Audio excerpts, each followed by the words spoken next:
Welcome to Deepnight Revelation. We're going to be picking up where we left off last week. So, these guys have met uh, Captain Lang of the CSS Illustrious.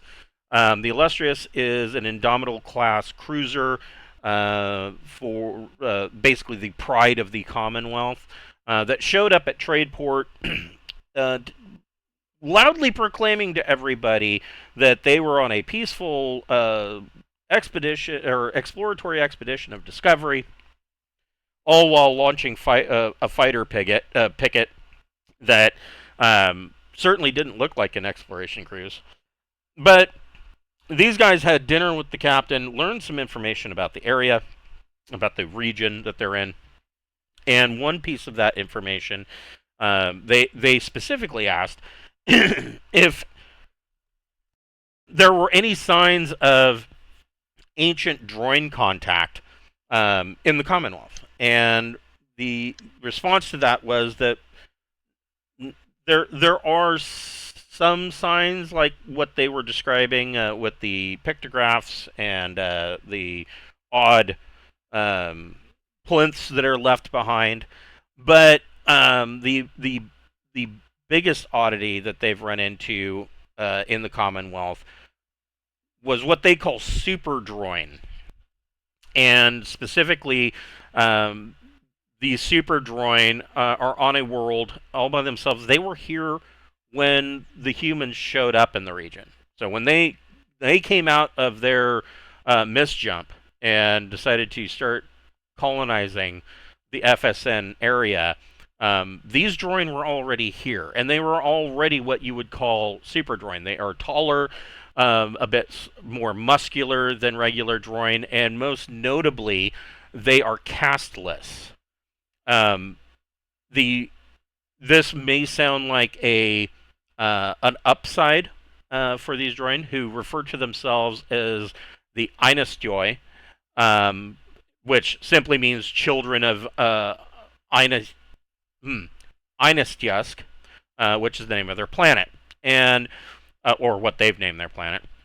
I guess nobody else was here, so there can't really be an argument on who named it. And so, they don't live very long. These guys have a childhood of about 6 years, and then an adulthood of about 6 to 8 years, and at that point, they are well into old age, and they've only got maybe another 3 years before they kick it. And so the Eynastyoi have a very short lifespan, and that is notable. And the Captain Lang, tells them that the Eynastyoi have reached. They're about tech level 10 now, but this isn't the first time that they've climbed up to a higher tech level. They've done this multiple times before, and because of their short lifespans, something can be learned or figured out, and then the person who figured it out dies, and either that knowledge isn't passed on properly, and somebody else has to figure it out from scratch, or the people taking it over don't have the experience that they had, and so their tech level's gone up, it's gone back down, it's gone up, it's gone back down, and so at the current point, they are at about tech level 10, and so the Illustrious has Captain Lang has offered to have the Illustrious basically escort Deepnight Revelation to Eynastyusk, and they can see this for themselves, and they can determine if there's any connection between the Super Droyne and oh my God, there's so many Droyne. The expedition that the ancients sent out 300,000 years ago, that the travelers have been kind of following, and so that's where we'll be picking up.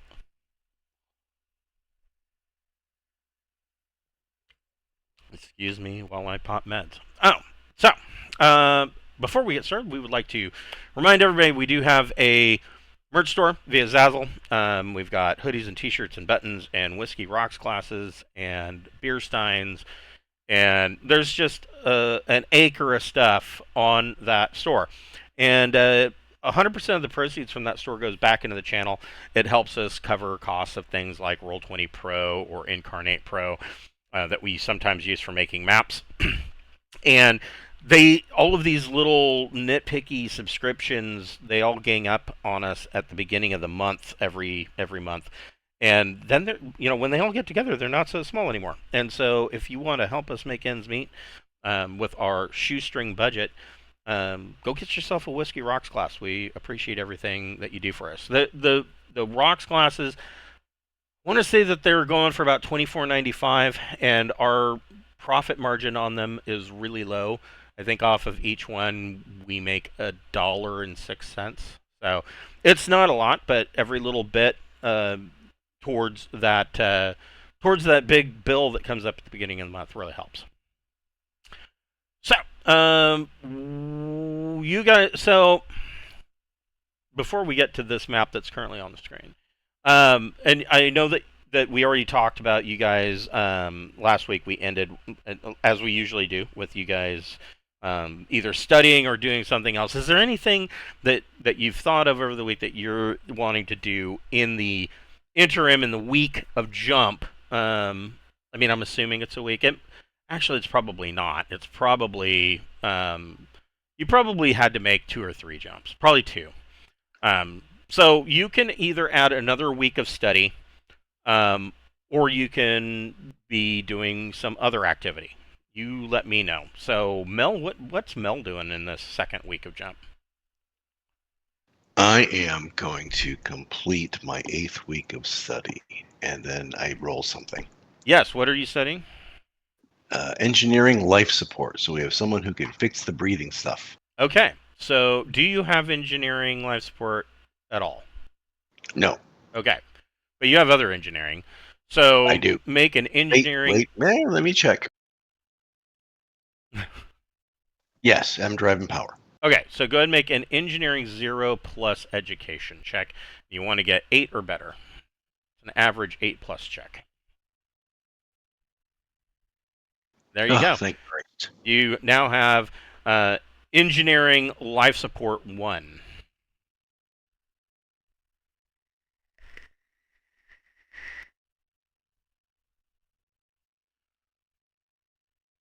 Bocephus, what do you got going on during the second week?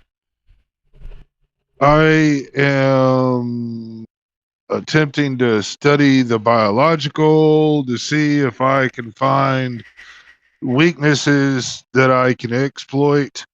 I think you already discovered a way to enhance the armor from the first week, or enhance vac suits and body armor, so that it isn't quite as susceptible to the acid spray as it normally would be. Are you continuing on that train of thought? Yeah, I want to go more on the offensive. I want to find out if there's some type of light spectrum or sound frequency or something like that that really fucks with their ability to do what they do. You know, probably more of a frequency type thing. I want to, fuck with their cells in a way that they can't move as well or be as functional. You get what I'm saying? Yeah. Man. Caught you off guard? No, it's just that I know what you're asking and wanting to do, and go ahead and make a science xenology or science biology plus education roll.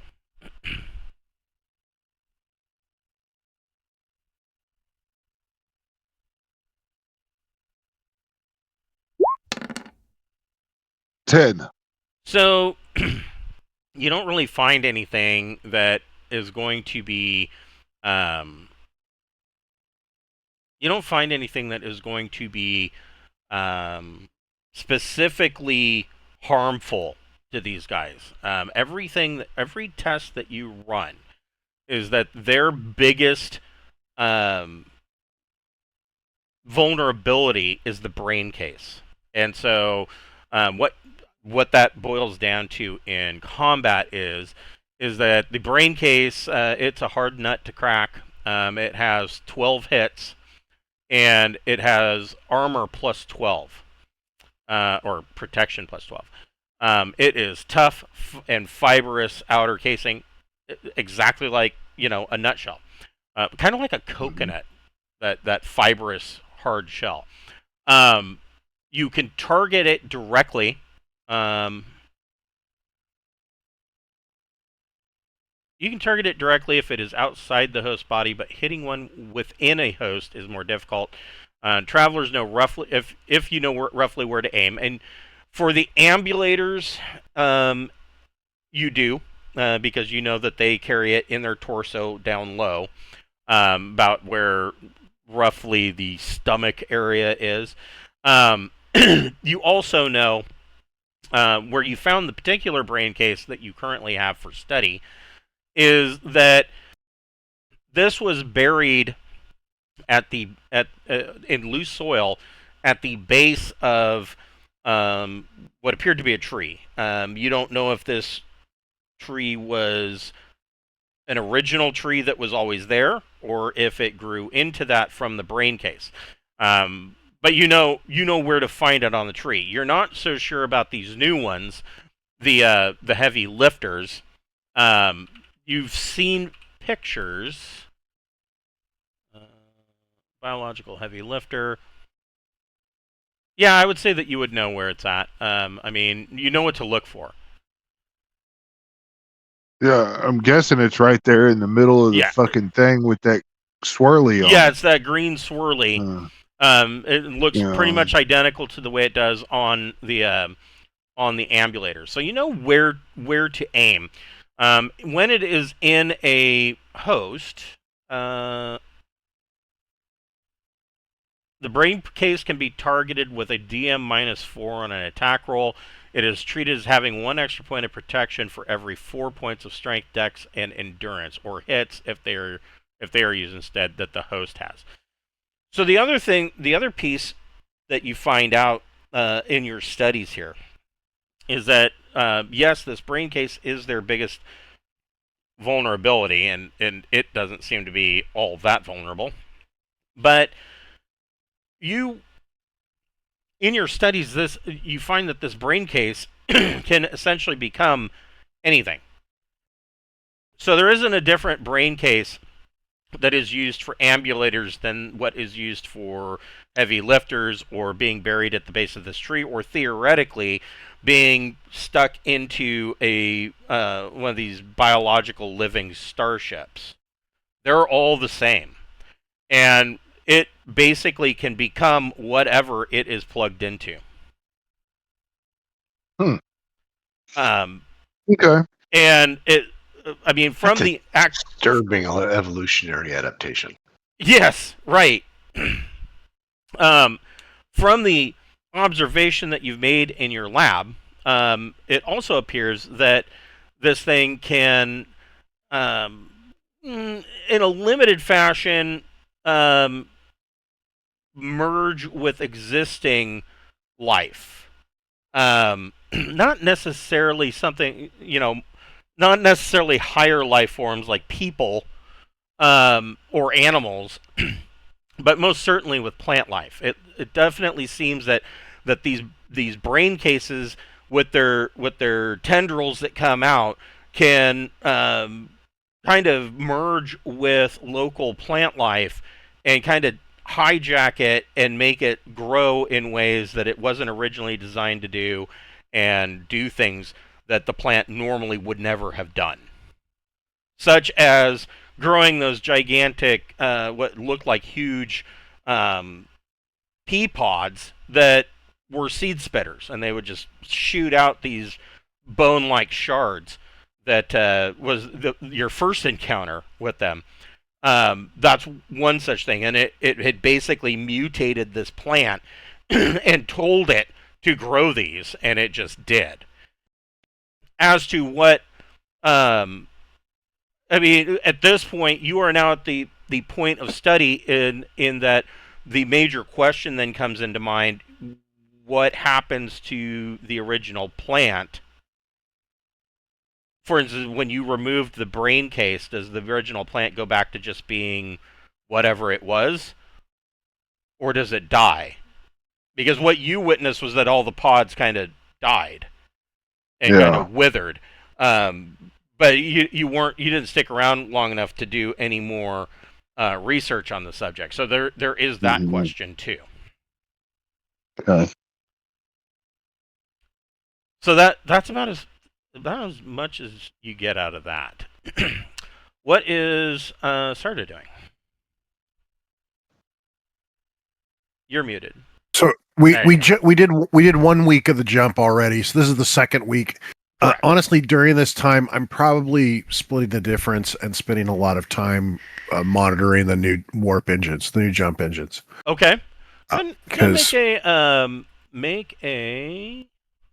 You know, I just closed that, and I probably shouldn't have, because I know you guys are going to have more questions. Yeah, you make a engineering J drive plus education check. 11. Sweet. So, this is the second, and like I said before, the engineering team is. I mean, they're treating this like trials, but Sure. I mean, they're doing all of what you would normally do during trials, except that during trials, generally. Generally what you would see in a ship's trials is it's going to be 1 or 2 parsecs kind of jump, and then there would be diagnostics, and then usually 1 or 2 parsecs back, or they're going to make a series of 1 or 2 parsecs jumps from the founding port, the dry dock where it was constructed, to a naval yard. To be then distributed among the fleets. You guys don't have the benefit of being able to do that. Right. So they're treating this the same way without that final step. There's no place theoretically that you can. I mean, I suppose you could turn around and go back to Tradeport if something really, major was wrong, but. More than likely, you're wanting to fix it along the way and just keep going. And so this, of course, makes most of the engineering crew something this big. I mean, replacing the J drive is a pretty huge feat, especially in the amount of time that it was done. But everything is coming out in the green. It seems that your engineering teams knew what they were doing. There are some slight fluctuations that are literally minor adjustments, probably computer tuned, but also possibly as simple as getting a flathead screwdriver and adjusting the carburetor, that kind of thing. But those are being slowly worked out with every jump. You're estimating that. Probably in the next 3 jumps, you guys will have this tuned out and back into normal working parameters. I mean, there's the theoretical that if a drive is tuned perfectly, nobody will ever have any adverse reactions.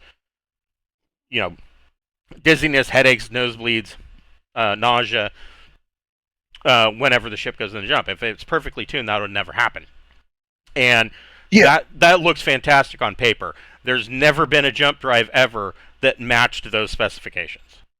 They all cause somebody to get a migraine or to throw up or whatever. And so the key is getting it to kind of within that 5% on either side, and making sure that it stays there. So that's where you're at. Yeah, I mean, I would imagine it's a lot of where did the astrogations say we would end up? Where did we actually end up? How far away are we? Oh, there is some of that too. Yeah, entry point and exit points, and targets and all of that. You're right. Yeah, so I imagine, like, say, although we had 2 weeks, I imagine half that time was training, the other half the time was just reading reports on and monitoring stuff with regard to the jump drive. Coming out of the first jump, you were probably if you're expecting to arrive at the 100 diameter jump limit of whatever the main world is, or whatever world you choose as your target, you were probably at the 106 diameter limit. So close. And that's pretty fantastic for your engineering team, but it can be fine tuned, and that's what you guys are doing at this point. Yep. Brian, what are you doing with your week? More athletics research, trying to get my athletics up. Okay, so you can add a week. I guess study. Another study week of doing sit-ups and calisthenics. Yeah. So you're doing, and I don't do the roll until I finish both weeks, right? So you need to do 8 weeks in a study period. Yeah, I need to do 2 periods for this one. Okay, so that would be 1, and then that'll leave 1 more. Yeah. Okay, cool. When you finish your first 8 weeks, you'll make a roll, and then you'll either succeed in that or you'll have to redo it. Right. Okay, yeah, because I just finished my first period of 2 periods. Okay, so you just now finished it? Yeah, this was the end of 1 period. Okay, and it needed 2 periods total for this check. And you're doing athletics dexterity? Yes. Okay. Go ahead and make a. And do you have athletics dexterity at all? I do. Okay. Go ahead and make an athletics dex plus dex modifier check, and you want to get 8 or better. Athletics dexterity. Look at that. There's your first period. You need 1 more 8-week study period, and then you can raise that to 2. Yay, I have successfully done it. Last time I failed. Yes, yes, you're halfway home. It's all about eating the protein shakes at the right intervals. Mm-hmm. Or maybe that's strength. Anyways. If you eat too many of those, your endurance goes down. Then you just take a nap. So Deep Night makes its second jump, and you guys come out in the system. It is, well, as you can see, there's quite a few planets here. There are 3 gas giants, 2 large, 1 small. There's a planetary belt, and then at the outer edges, of course, is an ice world, which isn't unusual. It's a M3 class 5-star. Inner world is an inferno. There's a storm world as the second planet, and then a rad world as the 4th, with Eynastyusk being the 3rd planet. And it is it's a fairly, I wouldn't say that it's a garden world, but it's close. And let's see. Oh, they're a bit late. 5 hours behind you. CSS Illustrious arrives. In that 5 hours, of course, your small craft have gone out, and as per your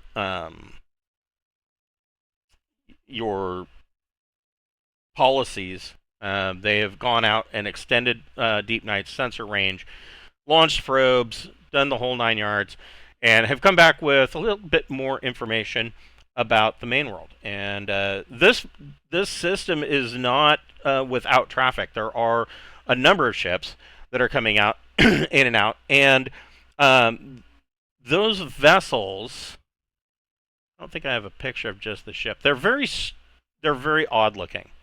A bulk of them are usually around 4,000 tons. They're quite large.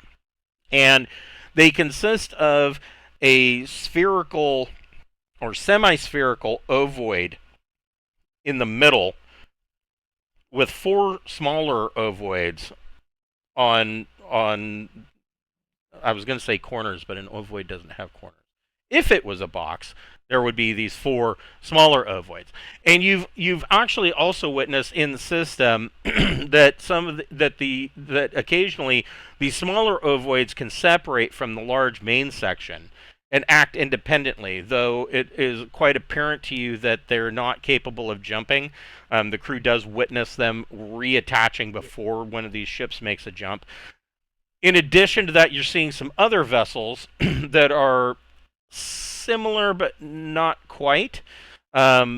These are appearing to be, like I said, they're similar, almost like these ovoid ships of the Super Droyne are copies or mimicking that style.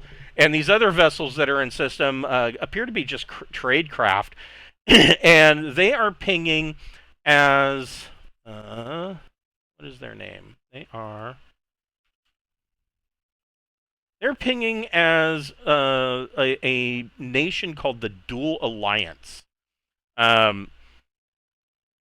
Basically, these are worlds, or the Dual Alliance is a government that was formed by the world of Grand Skies, and they basically joined with several of the Droyne populations, and they are conducting trade operations. They don't excuse me. They don't seem very hostile. They don't seem hostile at all. All of these are trade craft, but they do have a very. It's a weird mix because you guys have seen a Droyne ship before. You saw an ancient Droyne ship that you dug up out of the mud. Their Dual Alliance vessels have this weird hybridization of like human engineering with Droyne engineering, and they kind of came up with their own thing. They're very strange looking. Yeah, I'll bet. That's what you see in system. Your sensors, your small craft, and probes ping back. This is the main world.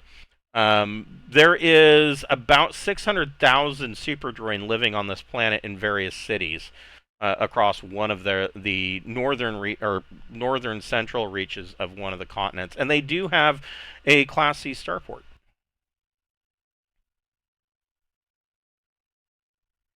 Well, it ought to be easy to refill. I guess we need to try to get an audience with somebody competent. Yeah, you are competent person being someone that can make decisions. You know, you are contacted, or Deepnight Revelation. There is a hailing frequency that is opened to both Deepnight Revelation and the Illustrious, kind of like a 3-way call, and from their starport, and they are welcoming. They started off by welcoming the Illustrious, the pride of the Commonwealth Navy. They welcome you to their space, and they then reference Deepnight Revelation and making the comment that they were unaware that the Commonwealth had built a new flagship, and the way they're saying it in Common or in Anglic, and it is because of the pacing of their words. It is obvious to you that you are speaking to a Droyne.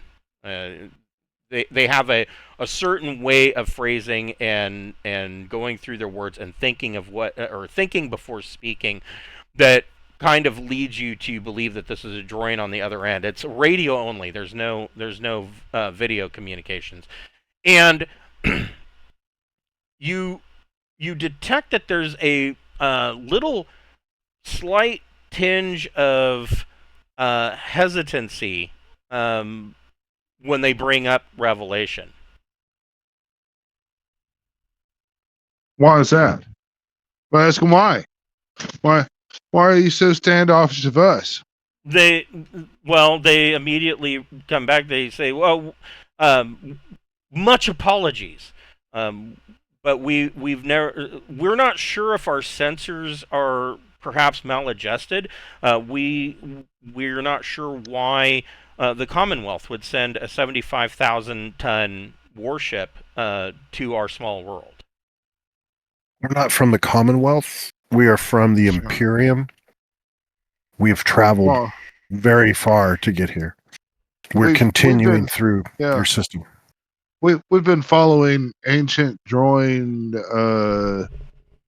expeditions in an attempt to finish a mission that they did not complete a long time ago. In fact, we have DNA samples of some ancient original Droyne that we've heard of your plight of aging, and we thought that perhaps some of this could fix your inability to keep it up. I'm trying to imagine how this would go down. It'd be like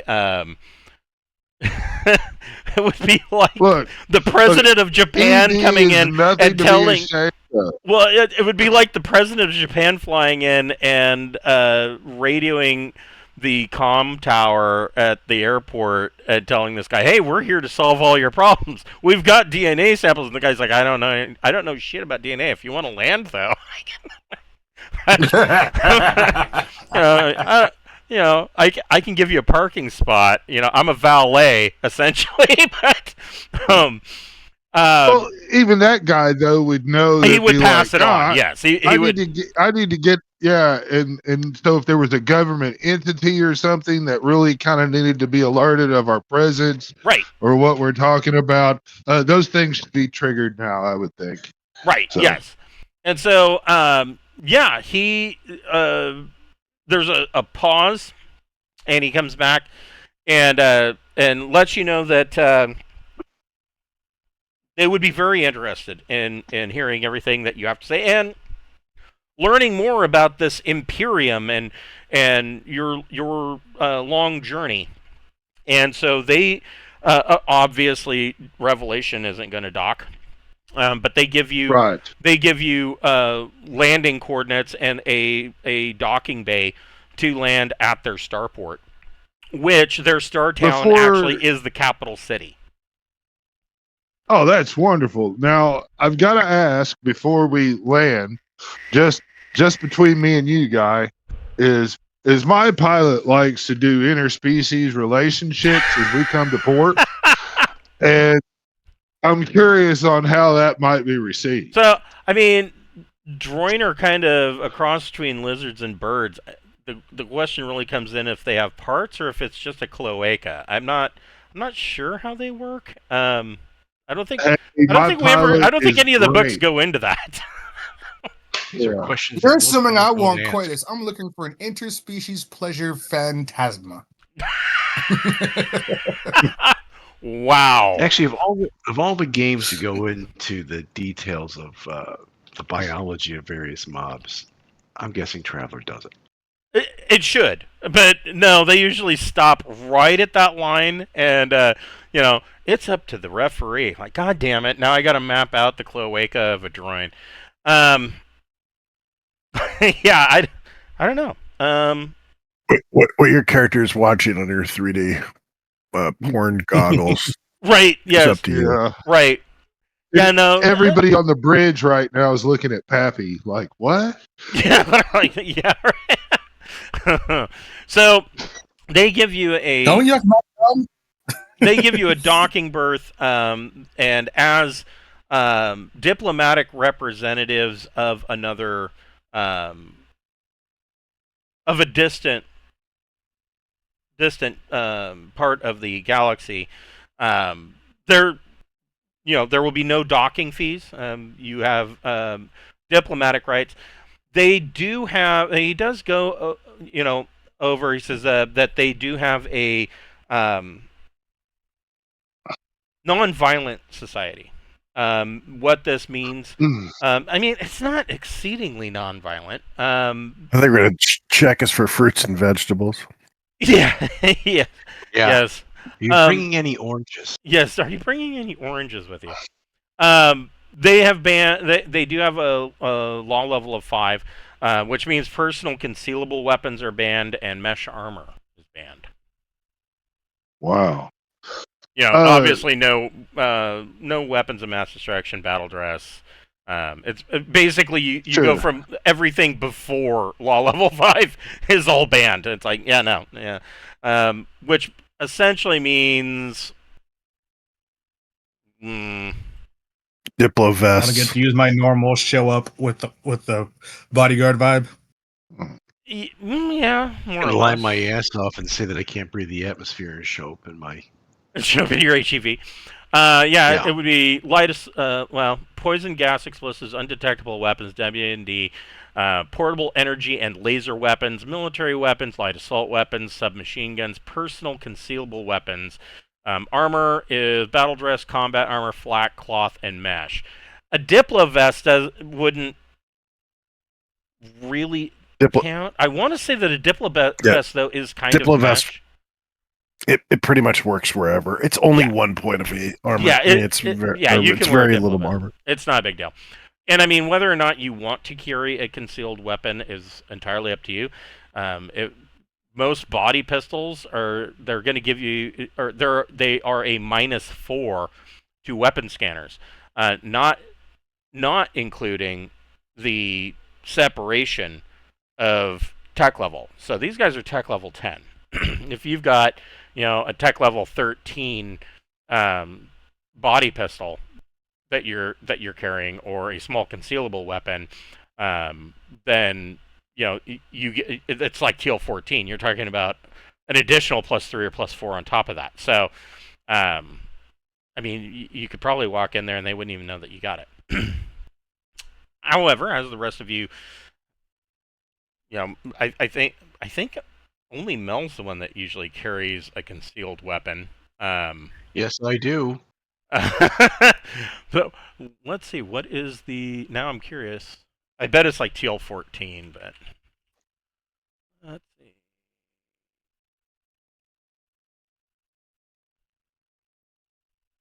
This one... Yeah. So, there is the Install Arms CS5, which is the standard body pistol, which is TL15. So that means that that those scanners are at -8 off the top to detect this pistol. Yeah, the scanner goes all the way up the butt. Right? Yes. The only way to find the stealth weapons is to get a good rectal scan.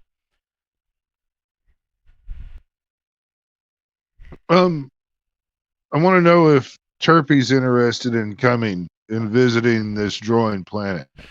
So, yeah, I mean, Chirpy is interested in that, and Chirpy. So Chirpy is interested, but in his conversation with you, Bocephus, make a... It's your choice. You can make a recon plus social, or you can make a science, psychology plus education check. I guess that would be a psychology. life sciences is the broad skill. Yeah. No, I've got psychology. Yeah, good. I've got 1 in it, and education will give me another 2. Yeah. So there we go. 6. So Yeah. So you've been around Chirpy enough, and you've gotten to know his idiosyncrasies. And Chirpy is by far not your typical Droyne, because obviously you cloned him, and so he has... Part of his crush training, of course, was that he did learn Oinprinth, his language, which is how he refers to as my language, as well as Anglic. And he has taken on some of the personality traits of both you and your assistant. And Okay. and so you do pick up that he seems he on the one hand he is genuinely excited about the idea of going down to this world because he wants to see others like him. He's been told that he was a clone, that he is unnatural. He's been told that he was cloned, and so he wants to see, as he puts it, where he came from. And on the flip side of that, though, you detect that he's a bit nervous about the fact that he's never been around another droid. Ever. Well, yeah, I'd like him to understand that, how they receive him or how he perceives them and all that is purely for educational. If he chooses that this is his home and he might want to stay here and they'll accept him, he's free to do that. But know that his home at this present time is us at Deep Night, and no matter what these people here say or do, we will still love and care for him as the family that he is. I don't remember. Did you run psionic tests on him? Yes. What were the results? Yeah, he's very psionic. He's got an 11. Okay. Yeah. So, I haven't done his testing to find out what shit he has and all that, but right. I have his stats. Right. I mean, he told me to add +3 to everything but social. Right. So, yeah. And I didn't even add +3 to psionic because I was meaning to ask if you meant that too. No. Leave his psionics at 1. Or, I'm sorry, at 11, which gives him a +1. Yeah. So he does have psionic potential. As far as you know, however, outside of the testing that you've done, and you just ran typical tests that would be done. What was the homeworld of the Chikari? I always forget this. Foelen. It's in the Jewel subsector. Yeah, it's over in the Spinward Spinward Marches. Yeah. So the Chikari are all naturally telepathic, but they do they have advanced enough that they do test at young ages for further potential. Mostly, this is, of course, a legal mandate because they're within the Imperium. They are within Jewel. They are a part of the Empire, and so this is kind of a. I don't know if they're granted like a some kind of license or what have you, but they would the Imperium is like, no, you guys are naturally telepathic. You need to run tests so that we are aware of those who have higher potential. And so these you ran these types of tests, which is what told you that he has potential, but he has not exerted to your knowledge any singular abilities. Like, he has the potential, but he hasn't. It's not like he goes around using it. This might be a great place for him to get tested or some tutorials or something going. It might not. I don't know. But so you guys you told us we couldn't have kids, so I started making clones. Right. Yes. There's always a loophole. Yeah. So yeah, you guys, you can dress how you like and carry what you like. Like I said, that's the band stuff. What can you carry? You can carry Well, you can carry there's nothing to stop you from carrying a pistol in a holster. Shotguns are okay. Stunners are okay. Blades are okay. So, you guys can dress how you want going down here. It's not seeming to be a combat situation, but you never know. Sidearms are always a good idea. Oh. I'm not even going to bring a sidearm. I'll bring my med kit, a personal computer, and a shit fuck of data, covering a wide range of things. Okay, so A gun and a knife. Okay. Josephus got a fistful of wafers and a portable computer. What about Sarda? Yeah, I'll probably just wear the Diplo vest and carry the stunner on me. And yeah, we didn't detect any problems with the climate, so there's no reason to bring anything. No, it is a shirt sleeves environment. Standard atmosphere, Earth-like. Pressure between 0.71 and 1.49. I mean, 1.49. You're talking about underwater.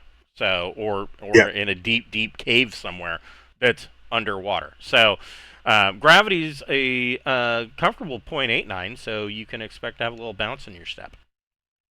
Yeah, so I'll bring basically same type of thing. I mean, I'll have a med kit. I'll grab my electronics toolkit. Okay. And yeah, probably everybody's going to want to carry a bioscanner. I mean, yeah, that's always handy. How about Mel? Well, I think I'm definitely wearing my ProTech. Okay. Yeah. Get all snazzy. Your ProTech suit. Even the tie's armored. Well, that does cover like some core organs, right? With an extra layer. It's also hydrophobic, so if you're eating and you spill something, it just rolls right off. You take a bullet to the sternum, you're gonna feel it. Right. That time might make a difference. Yes. Yep. I'm gonna. And if you CS5. Okay. If you bend your tie like a washboard, you can run a wooden spoon down it and be part of a band. I could. Yes. I could. Like a washboard. Yes. Yeah. It's more of a skinny piano tie. Hell yeah. Maybe bejewel it up a little bit so that way it'll make like different clinkety sounds. Yes. Oh my God, my wife and I were at Goodwill not too long ago, and whenever we're there, so I noticed this. So we always stop to look at the ties because they have a tie section of people, and just the hideous fucking ties that some people obviously purchased, and I'm hoping that most of these were gifts. I'm hoping because they are really bad. But while doing that, one thing that I was laughing at is they got a wall of boots and shoes and whatnot, and every once in a while, there's only one boot.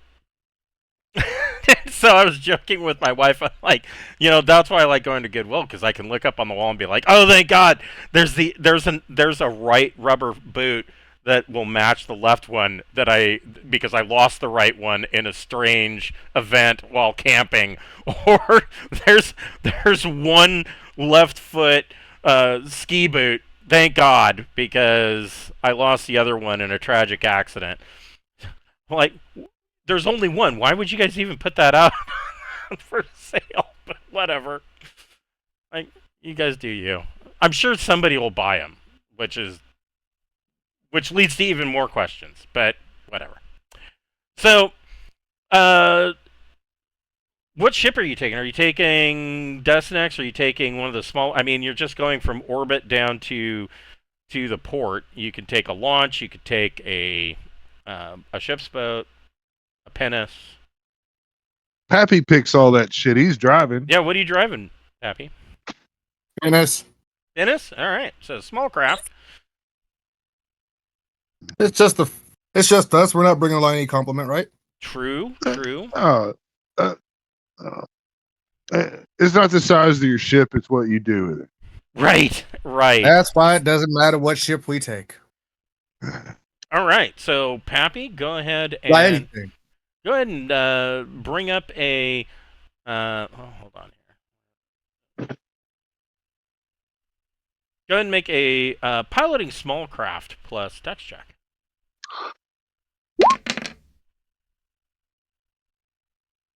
All too easy. Yeah, that you make that look good. I was trying to not be too flashy, just just competent. Right.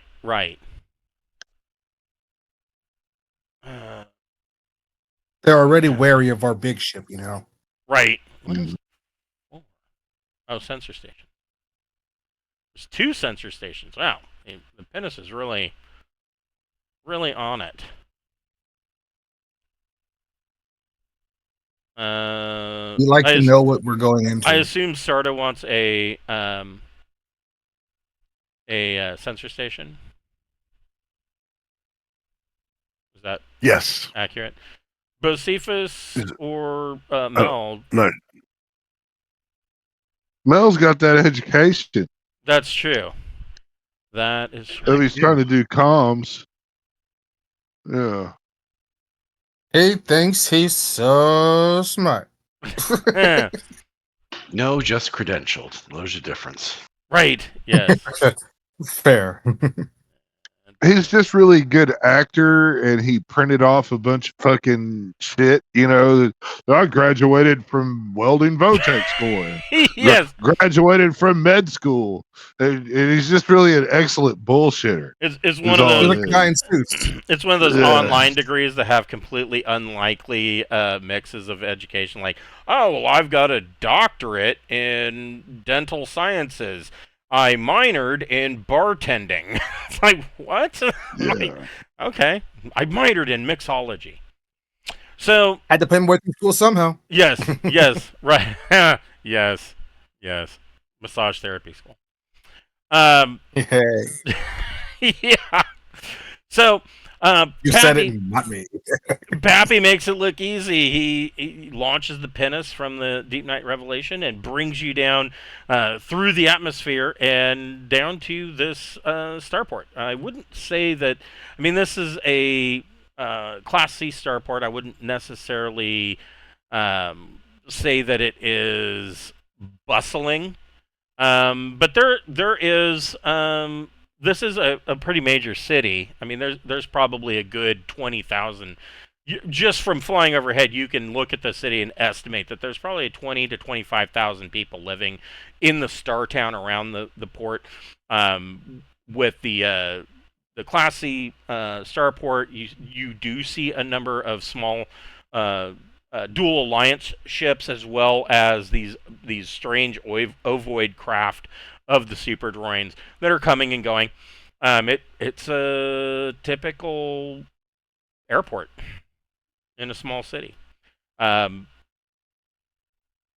You set down in the designated landing berth, and you are greeted as you land and you open the airlock to step out. You are greeted.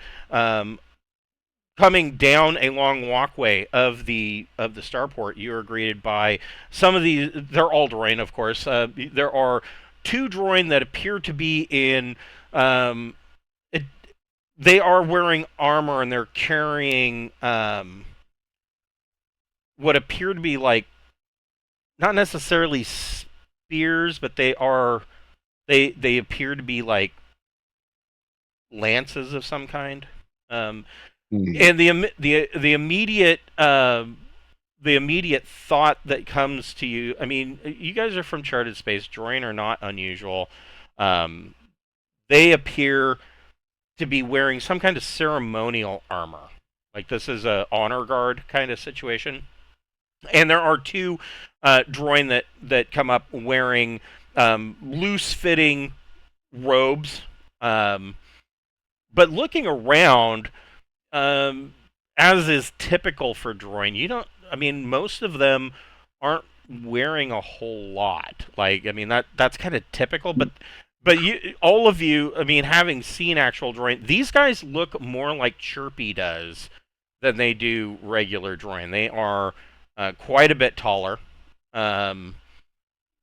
more muscle bound, and these guys are making an approach, and as they reach they don't come right up to the ship. They stop probably a good 15 feet from you as you're disembarking, and the two leaders of this honor guard, there are these ceremonial dressed guards behind them.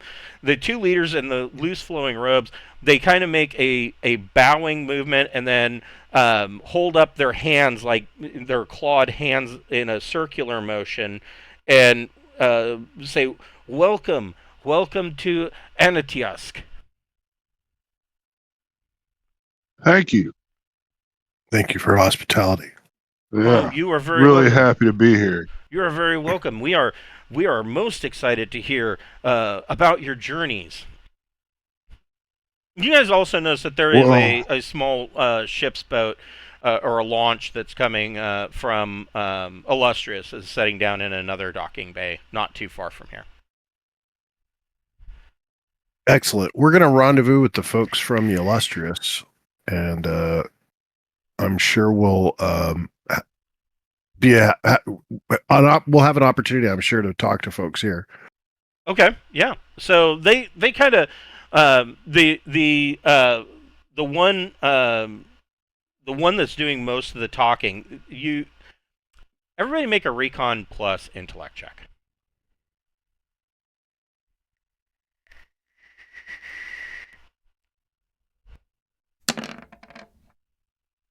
Let's see if it's got it. Pappy got it. Well, of course Pappy got it. Pappy's paranoid, yo.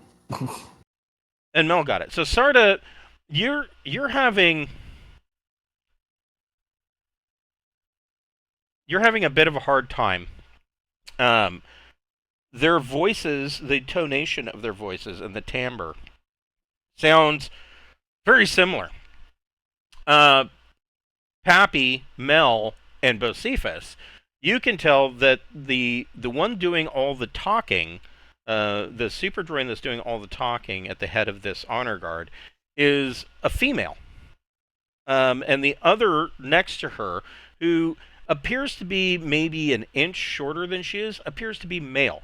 Sarda, on the other hand, you're like, they're Droyne. I don't know. Yep. I mean, do Droyne I'm not looking to mate. Do Droyne have titties? I don't understand. You're confused. I'm not looking to mate. I'm not focused on it. Pappy's like, that's a chick.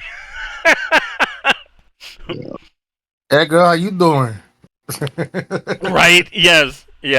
Oh. And so she kind of looks at Sarda and she says, "Oh, we will accompany. As the Commonwealthers are frequent to say, shall we walk and talk?"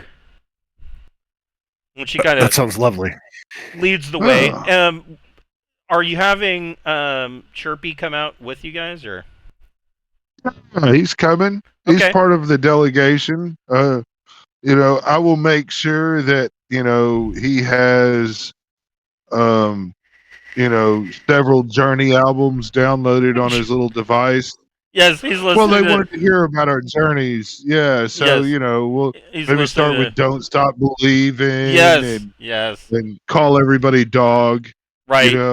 So Randy Jackson. when Chirpy steps out, Chirpy at this point is kind of like the older teenager. He's probably got comm dots in his ears, listening to his mobile phone. He's listening to Journey. If he had hair, it would be long bangs. I don't know why I picture Chirpy as an emo, but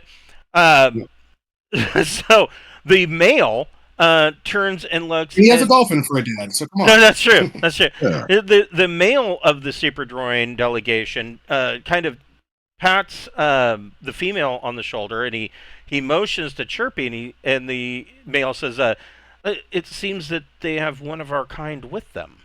And she looks at Chirpy and she says, "There's something strange about him, though. I do not believe that he is Eynastyoi."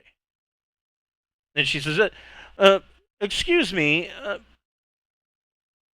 where do you hail from?" How's Chirpy respond to that? It's like take The 5 Deepnight Revelation. Yes, The second med bay, third door on the right. Yeah, I mean, No. his response is of course going to throw them off. They honestly get. I mean, if Droyne have facial expressions, which most of the time they don't, these super Droyne kind of get an expression of a little bit of concern and alarm, like the female suddenly feels like this is not natural. Because we have other Droyne on our ship, right? Yes. You would have a couple, regular. yeah. We have a few of the regular Droyne. So I mean, this I'll is what super Droyne kind of look like. So I'll explain. We have been following a trail left by Droyne explorers. We are seeking a location where a threat to all living creatures lies. The Droyne were also traveling there, and in the course of exploring their ruins, we encountered genetic material, and we realized that we could clone one of those original Droyne, and we realized that the Droyne species that we were familiar with in Imperium had evolved into different classes of Droyne, but that wasn't the original. And so our scientist here, and I'll introduce Dr. Bocephus, cloned the original DNA that we found of the Droynes that we've been following the trail of.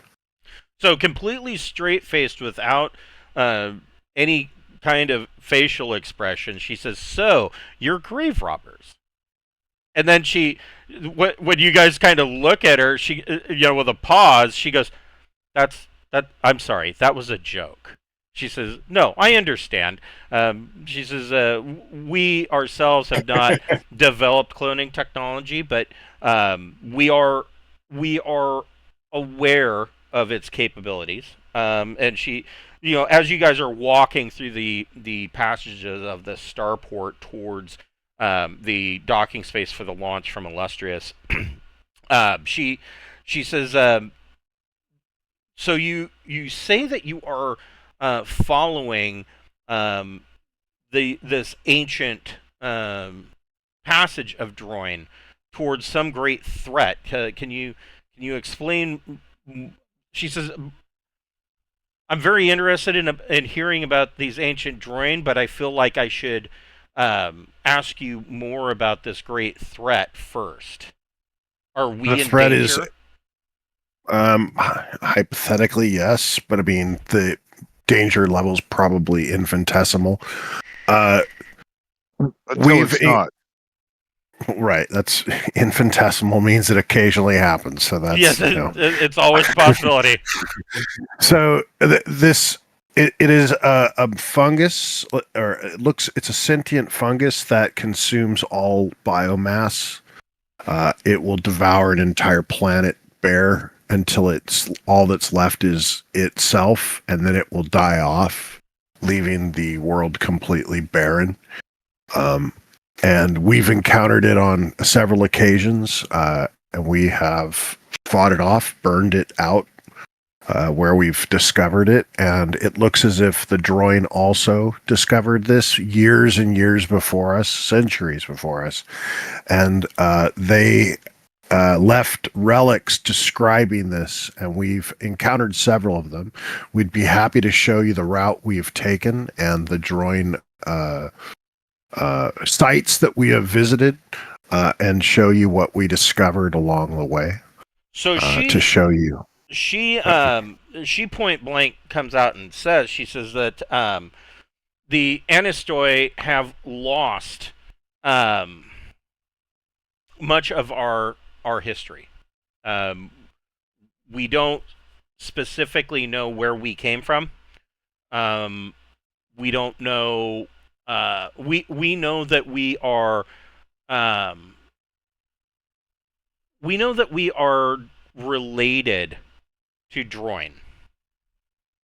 She says, but we don't have any kind of social connection with them. We are something else. And she says, as was stated, you already know that the Eynastyoi have a short lifespan. And she says this short lifespan has caused us to lose a lot of ourselves, especially from our early days. All of that information is lost because we assume that whoever had that knowledge either didn't write it down or didn't record it, and it was never passed on. She says we've since become aware, of course, within the last several centuries of the Droyne, and it is our understanding that much of their history is passed down through oral traditions, and as well as pictographs. And because our people have such short lifespans, those oral traditions end up getting lost a lot quicker than you might think. Are you guys psionic? Make a persuade plus social check. Yeah, the this is likely the problem. Yeah. The neat thing about trying to make a doctor is they have persuade all up in the fucking shit. Right? You gotta persuade people to take their suppositories. Yeah. Holy shit. 13. Okay. Nice. Here. I only got one in persuade, but I have the one in social.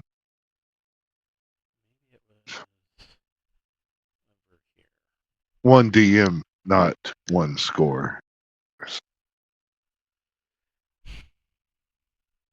Like I know that the ancient Droyne, you had to have psionic ability just to open up their chests, or storage containers, and a lot of these relics have had telepathic messages that they've left behind.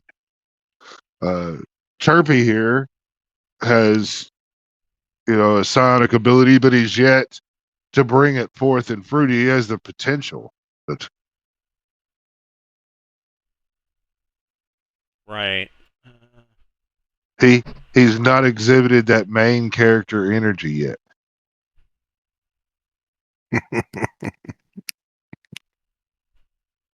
So I'm just looking over the super Droyne.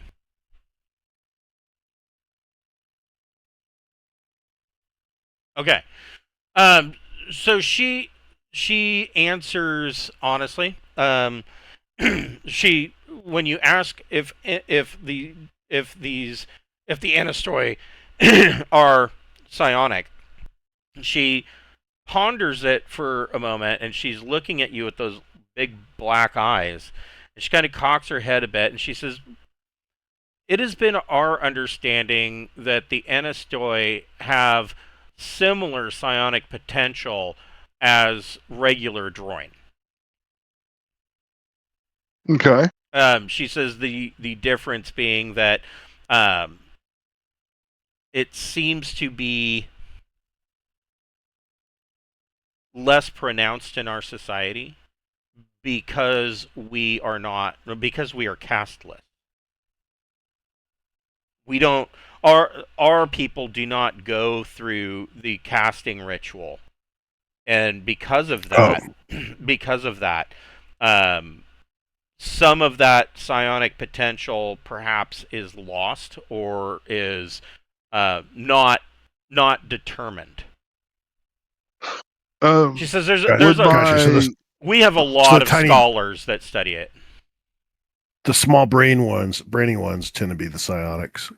Well, when they go, not necessarily. I mean, like I said, they have the same potential as a regular droid, but basically what she's saying is that there might be far more psionic super droid in their society than they know of, because generally that would be found during the casting ritual. And so, because they don't do a casting ritual, a lot of these psionic super droid just kind of slip through the cracks.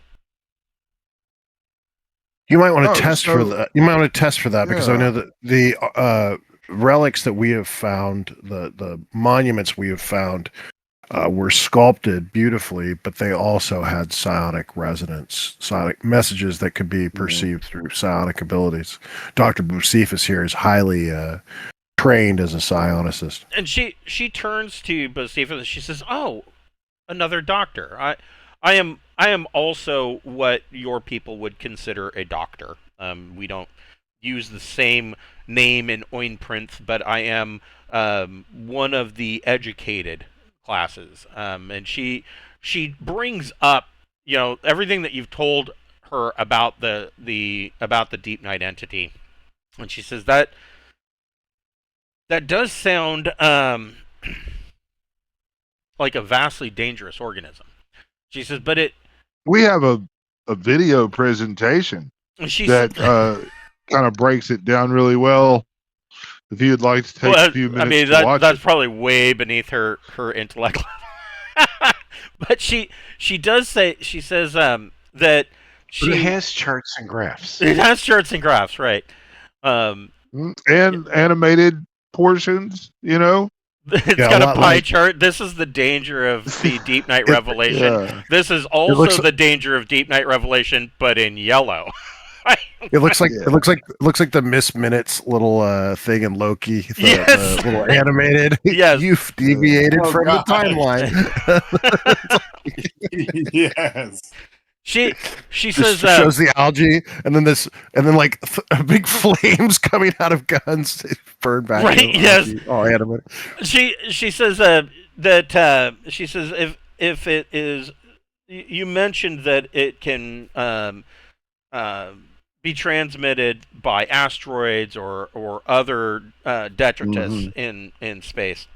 She says, and she looks like she's calculating in her head. She says, it seems, she says, I'm actually surprised that, even as deadly of a threat as this is, she says, I find it surprising that your people would go to the expense of sending what is obviously a very advanced warship this far for what can essentially be relegated to a less than the odds of a asteroid impact. Just as every world has the threat of being hit by a rogue asteroid. But it doesn't necessarily even have to be an asteroid. If one of your ships were to have one of these dormant spores just brush up against it, there's a chance that you bring it down and infect the whole planet. And she completely understands. She says, you misunderstand me. I am, she says, I am honored to be in the presence of individuals that would take it upon themselves to rid us of this menace. And she says, Oh, we tell her about that droid that was infected that lived thousands of years, and yeah. I absorbed I think his you guys memory. have video of that, don't you? Yeah, That's what I'm saying. I'm happy to show her all the Droyne Yeah. locations. So you guys meet Yeah. up with Captain Lang. He has come down personally, and it appears that she has met Captain Lang before. Everybody make another recon plus social check.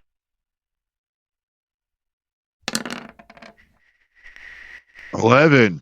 This sucks, man. When we get to fighting or something, my dice are gonna suck. See, Daffy Pappy's zoned getting out because that y'all started talking about like yeah, science and math and stuff. He's like, eh. Yeah, he's like, whatever. yeah. He's thumbing through his little Halo watch, looking at little porn Yes. photos. You know, he's like, yeah, I remember looking at her. Except the he first forgot to time. turn off the hologram, so it's like showing up. Yeah, you know? it's standing up, and yeah. So And so there's these little porn vids playing off his little wristwatch. You know, stands about 5-6 inches tall.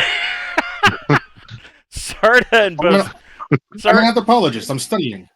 Sarda and Bocephus, you detect a slight change in tone when she is speaking with Captain Lang. Either it is your perception of it is either it is switching to a more I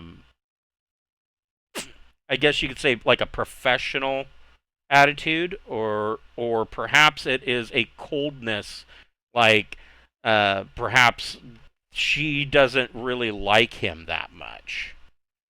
It's hard to detect. Doesn't like who? Captain Lang of the Illustrious. Our captain? No, Captain Oh, Lang the of the Illustrious. Illustrious. Oh, gotcha. Yeah. Well, I kind of figured that. And she Word. greets him, Well- and she says, "Welcome, Captain Lang. Once again, welcome to our world." And he and 2 or 3 of his other crew come in. They're not armed. They're just wearing the Illustrious's rather plain, boring, not exactly ironed right kind of jumpsuits. And they're not even wearing. I mean, the captain, of course, is wearing a decent looking, boring uniform. But the other 3 crew are just wearing jumpsuits. They're not in dress uniforms or anything. And you know, they kind of all greet and shake hands with her. And the captain kind of turns to the other 3 and he says, Go see about securing some supplies, and whatever is left, you may take liberty. And they're like, "Woo, yeah!" And they kind of woot and holler and take off for the Star Town.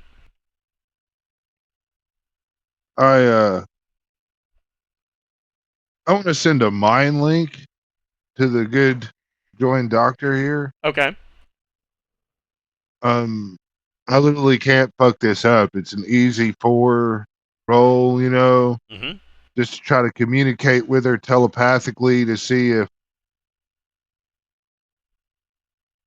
Are you in distress? well, it says I can create a long-lasting as far as you then to mundane, both telepathy. Yeah, it basically it's a quick, easy way for a couple of telepaths to talk. Right.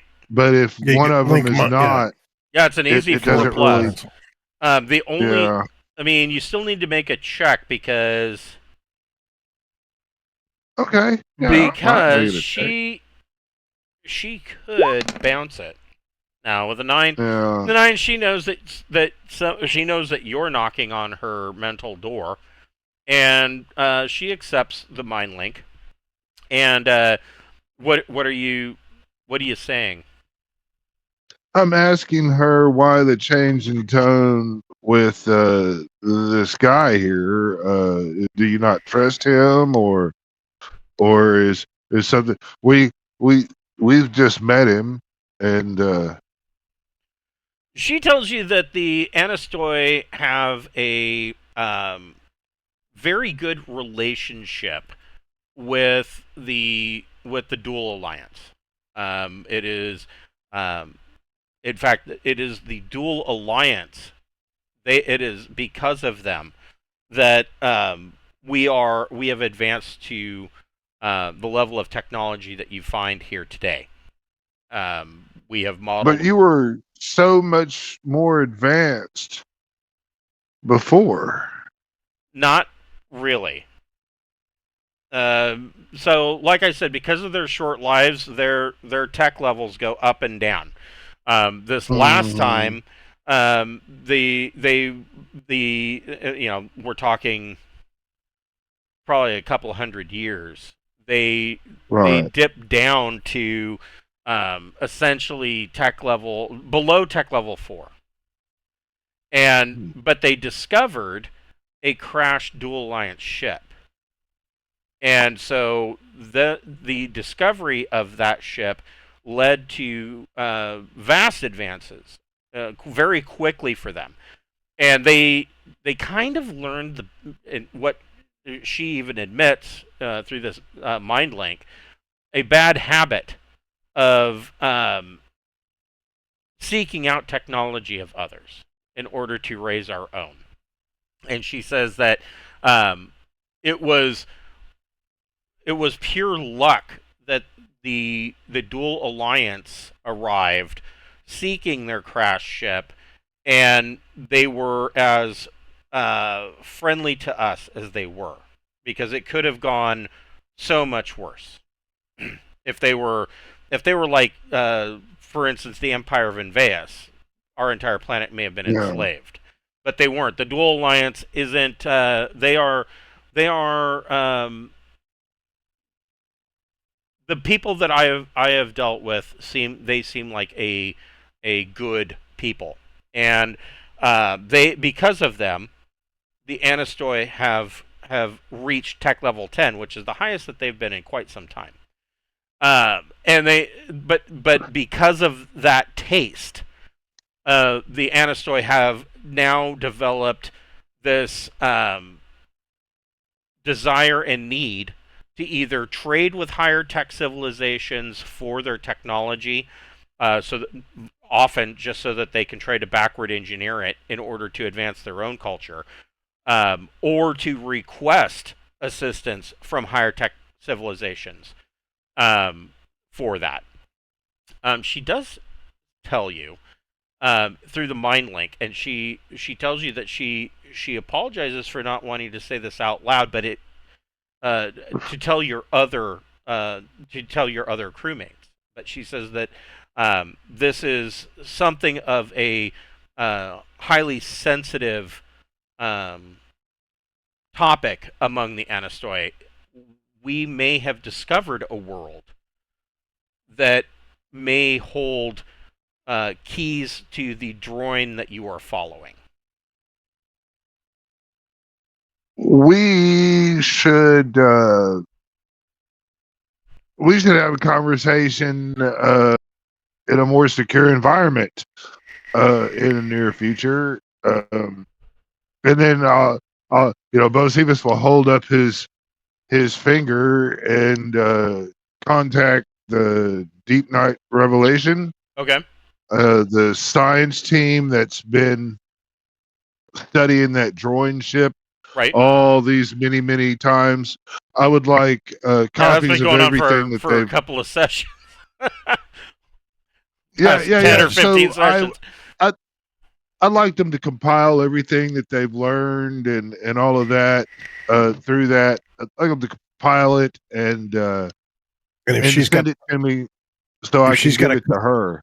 Okay. If she's got a couple engineers, might want to send them on the board to see if let them poke around a bit too and get hands-on experience. Yeah, I mean, like, man, you should bring some of your engineers aboard our ship. We have an old Droyne ship that we found.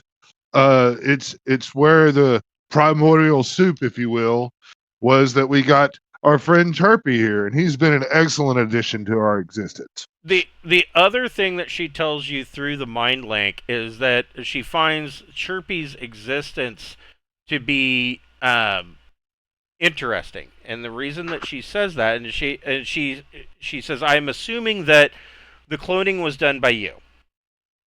Is that? Yes, And she and says, my machine. and she says, I don't want you to take this as an insult in any way, but I really question whether perhaps there wasn't some outside contamination that led to Chirpy. And she says the reason for this is that it is our understanding that the Eynastyoi evolved.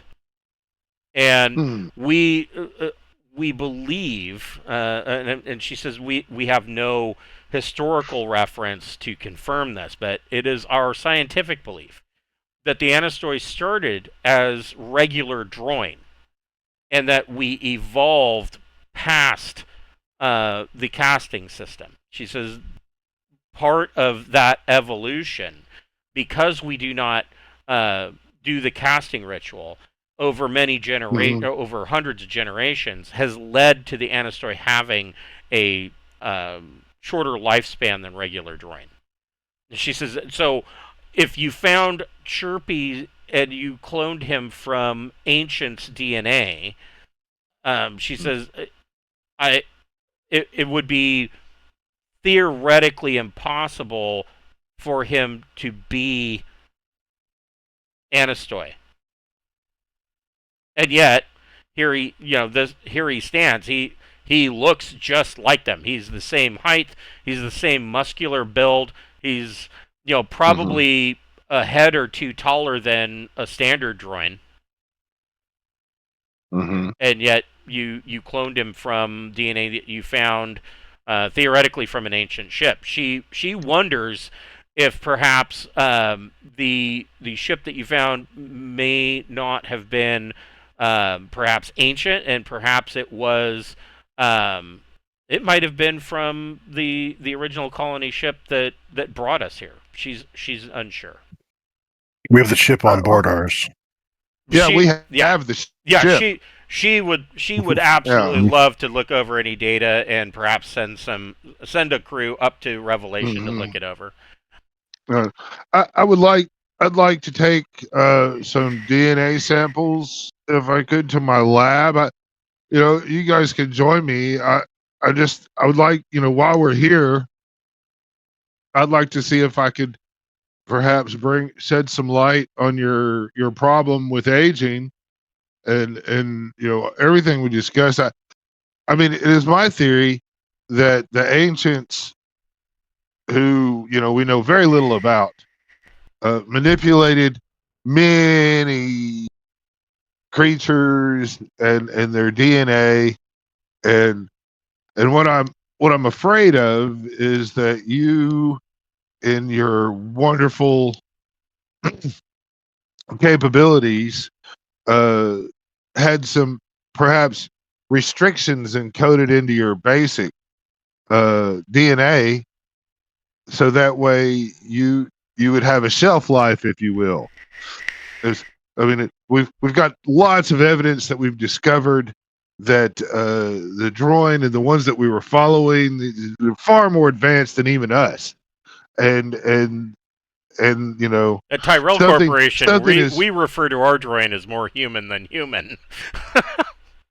Yeah, but I'm just saying that perhaps there was something put in your creation that made it so that you guys would start timing out, if you will, rather than be this extremely long-lived super force in the universe. She agrees. That is one theory that yeah. That is one theory that their scientists have looked at. There are many different theories as to why because what they do know about their history is that their longevity seemed to greatly shorten right around whatever time it was that they kind of evolved past the casting ritual. So it seems like those two are interconnected. And she says there's a lot of different theories. She says that what you just posited is one theory. She says there is a small group of Eynastyoi that believe that perhaps if we went back to the casting process, that we would perhaps evolve again, and perhaps gain longer longevity. But it is a small group that believes that. And when she's saying this out loud, when she says this, Captain Lang kind of smirks and he says, "Yeah, the evolvers." And she says, "Yes, that is what your kind calls them." And he turns to you guys and he says, "They're kind of religious fanatics." And she kind of leads you guys into a, you're walking from a meeting with Captain Lang. She leads you into a large, very comfortable conference. Not necessarily a conference room. It's almost more like a relaxation sitting area, and it's all very curved. And you have seen this kind of architecture before. All of the furniture and walls are all very curved, and they seem to be made. If you had the capability of basically melting rock and forming it into any shape that you want, that's kind of what this is. And see, that is the same been making the monuments all across, just like that. Right. And there are these great planters they've got trees and bushes in here, and there's the ceiling is very tall. The ceiling is at least 10 meters high in this room, and they have such a way of lighting the ceiling that is very indirect, almost feels like natural sunlight. And she offers everybody places to sit. Some of these other Eynastyoi Droyne show up, and they've got refreshments for you, local drinks. And she goes on to explain. She says, yes, the Evolvers are a sect that wants to believe that perhaps the Eynastyoi returning to the casting ritual will cause our species to evolve further and perhaps bring back the longevity of our lives. She says that in all of our tests, the casting ritual in all of our simulations, the casting ritual is no longer compatible with the Eynastyoi, showing that there's a less than 1% chance of success of actually having an individual that is casted actually join the cast. Often, according to the simulations, it will lead at the least, it will lead to mutations that will shortly lead to death. And in the worst case scenarios, the individual would die immediately. So we have not allowed any of that, any of those tests to go through on actual subjects. These were all done with simulations. But the Evolvers are a very vocal minority. Okay. But she does tell you. She says that there is a world that they are aware of, named Eynastyusk, or at least that's what they've named it. It is the system of Eynastyusk. She says there's really not much there. She says that it's a binary system. It has a primary of an M2 star, and the two worlds of the system actually orbit its companion, which is a brown dwarf. And she tells you that there is a large gas giant there, and that is the first world. The second planet, Eynastyusk, is a world that they have detected strange structures on, and she says that she believes that this world may be harboring what you are seeking. She says that they recently, about 2 years ago, sent a investigation ship to further study the world, thinking that perhaps it had some tie to the Eynastyoi, and that it could fill in some of the gaps of their history. She says that unfortunately, she says that that ship has not been heard from. And this was about 2 years ago, and they haven't returned. But she says that it is the current state of our government has opted to not expend the money required to send a second ship, at least not currently. Our leaders worry that they would be risking more lives by sending a second ship, and basically making an expenditure that we're not going to see any gains from. And so no secondary mission has been sent, but I can give you the coordinates.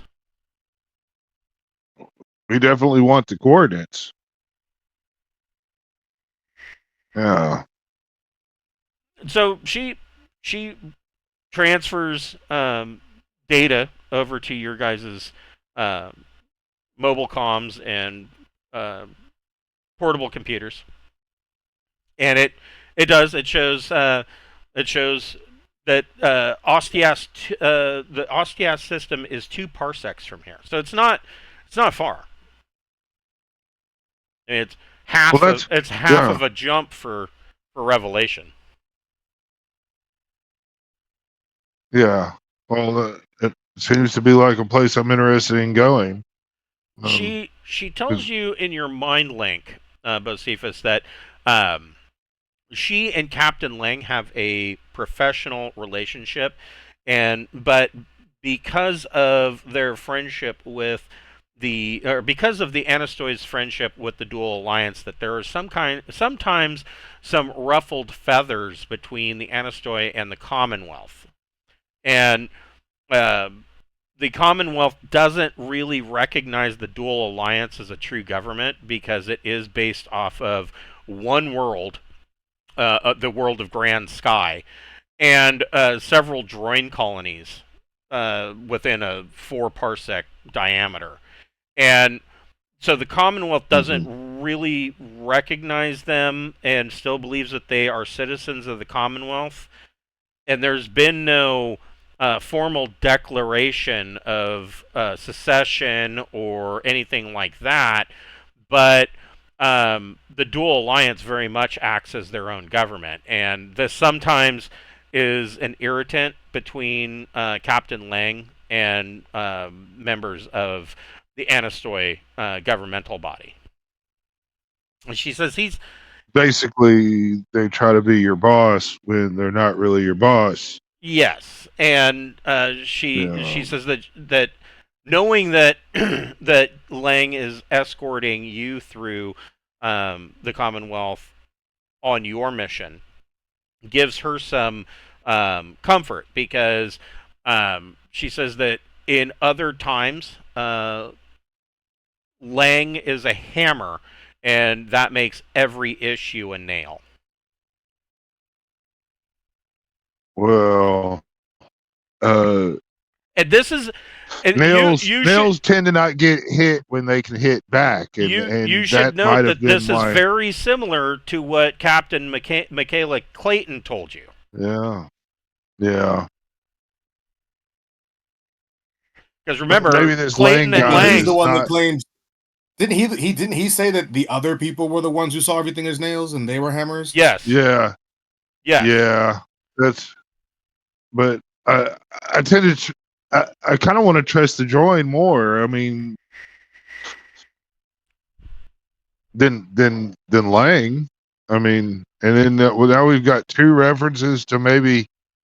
But I don't know. I mean, we don't.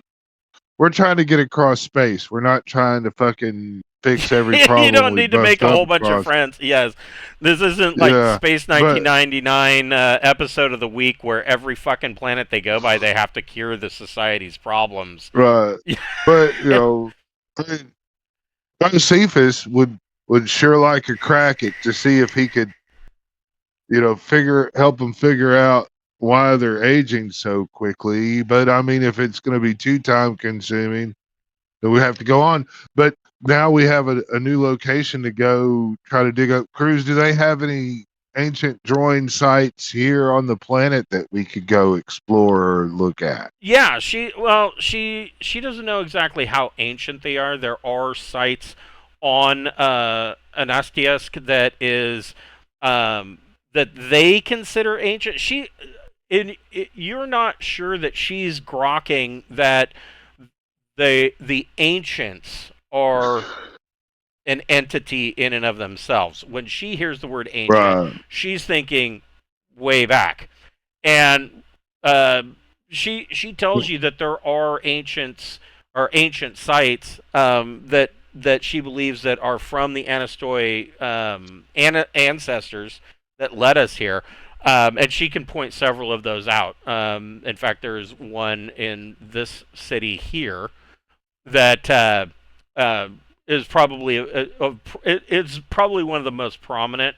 That consists of a 20-meter tall stone that is covered in Oinprint glyphs.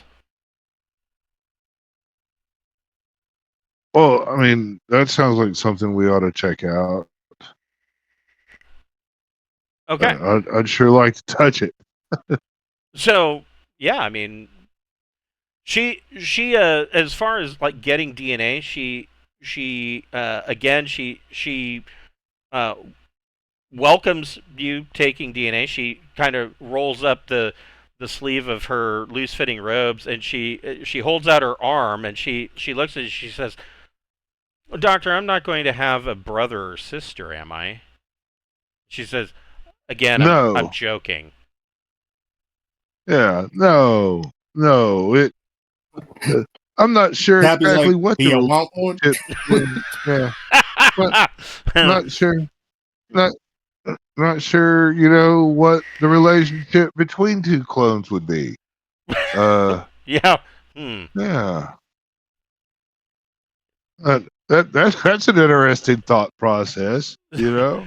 So yeah, But she gives you a DNA sample, and gives you she tells you that you're welcome to feel free to move about the starport in the capital city, and she says there, if you want, you can take your own ship over to the Droyne site, or you can.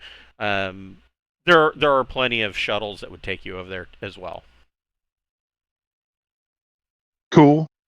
I want to go over there to I don't know what everybody else wants to do on Droyne Garden World Planet. Yeah, I mean, it's up to you guys. I mean, this is a Class C starport with numerous Tech Level 10 shopping opportunities.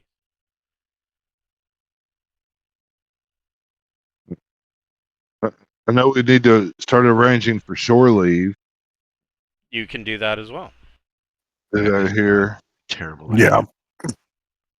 What was that, Mel?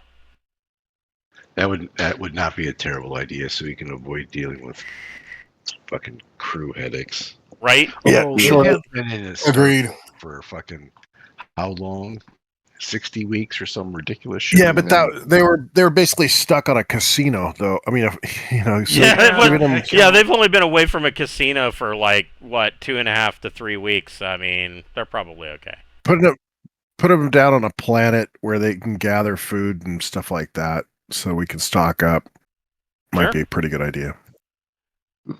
So the one thing that you immediately note about the starport and the attached star town is that the Eynastyoi have a really good feng shui kind of idea where they incorporate the natural resources of the world in with their city. It is a very green city.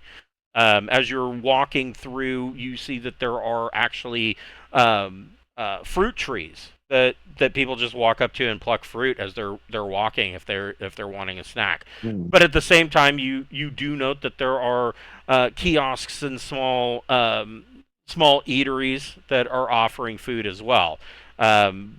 They just have a very integrated natural lifestyle with the natural world that goes clear into their architecture. So Bocephus wants to head over to the Droyne site. What about the rest of you?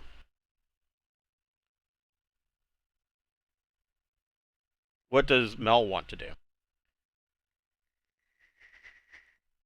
Well, I want to figure out how to make some fucking money so we actually have some tradable on this side of the world without the black Amex card that's going to get taken away from us. Well, you do have you do have that pile of 300 Commonwealth credits.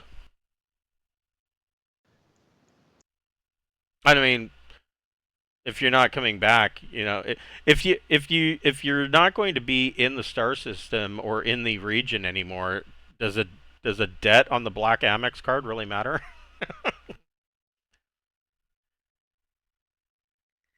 To the guy who gave it to us, probably. It probably matters a little bit to him, but I mean, it's up to you. You've got the bottomless credit shit, so.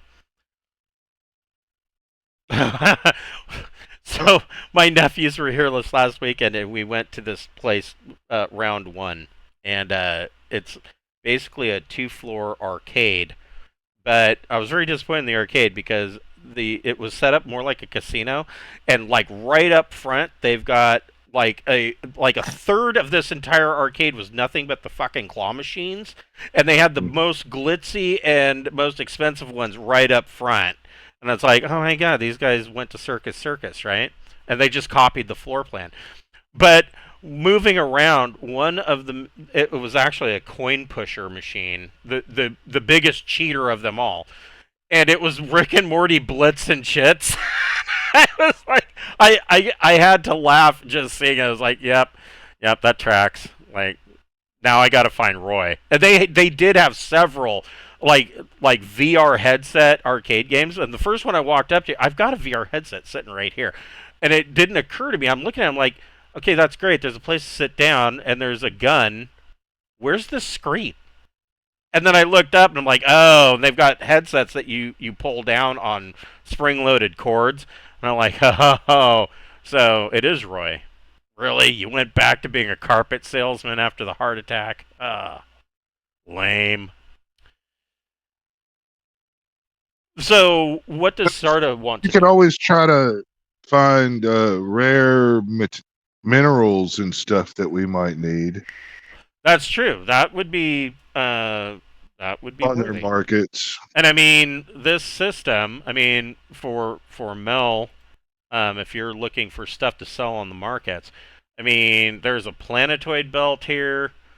Inferno worlds do tend to be very mineable because all of that molten rock tends to push all of the raw elements to the surface, and it makes it, on the one hand, it's very easy to pick it up. On the other hand, it can be very dangerous because of the extreme temperatures.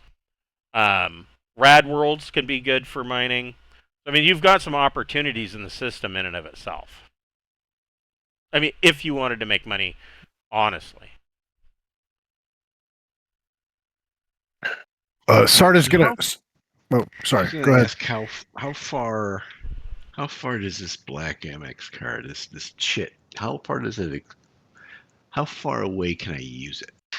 Well, I mean, technically speaking, let me. Yeah. I mean, theoretically, so this right here would be Tradeport. And you guys are somewhere around in this area. I would say that it would be likely that it would still be honored, and then a bill would just be sent to Tradeport. I mean, yes, it is almost a full. It's quite a ways, back to. Actually, you're probably not down that far. You're probably more like around here. So yeah, I mean they can send couriers back to Tradeport and be like, here's your bill. You owe us. This amount was charged on the credit, and that's going to take at jump 2. That's going to take at least 2 weeks. I mean, if you figure each of these is a or a subs, or well, no, each of these is a sector, and you only went 2 jumps, so 4 parsecs at jump 2. Yeah, you're closer than that. It's going to take at least 2 weeks in jump, for 2 parsec jump ship, J2 ship. Probably longer, because most of their ships are probably going to be J1s. So it could take as much as 4 weeks before they get the bill. Okay. I mean, then I'm going to use it to buy up as much shit that we can carry we can sell that's valuable in another system, right? We didn't bring anything here to sell, so all we can do right now is buy. Sure. So I'm going to work on trying to find the right stuff to buy that we can stuff in our hold, jump, and offload. Okay, so that we don't have to worry about how the hell we're going to survive cash-wise in this area. Okay, so go ahead and make a broker plus intellect check.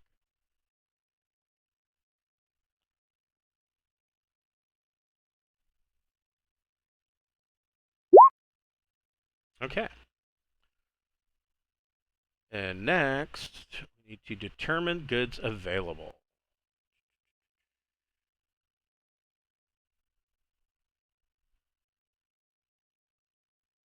Let's see.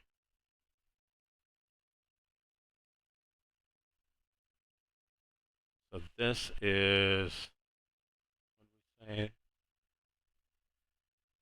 is population 5 world. So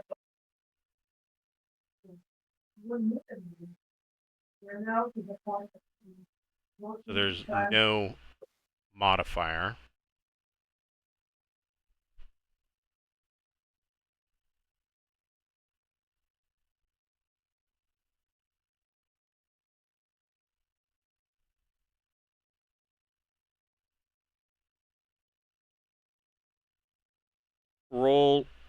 Just roll. So this is going to sound weird. This is Traveler's version of a percentage roll. It's called a D66. So roll 2d6, and we'll take them the numbers themselves. So you rolled a 1 and a 2. That's going to be a 12. You do find common industrial goods.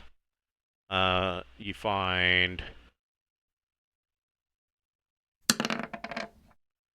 70 tons of common industrial goods at 10,000 tons per, or 10,000 credits per ton.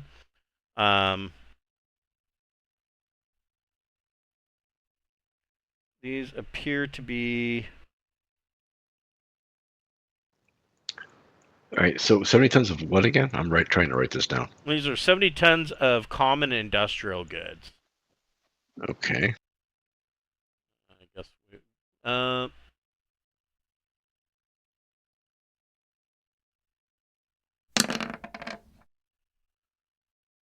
I was hoping for something a little they are more valuable. They are industrial. Oh,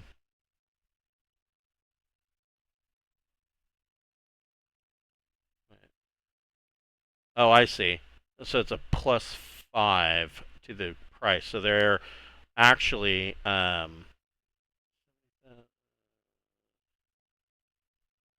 75,000 per ton, and there are 7 70 tons. No, I'm sorry. 15,000 per ton, and there are 70 tons. I better write this down so I can keep this straight. 70 tons at 15,000 CR per ton. They are.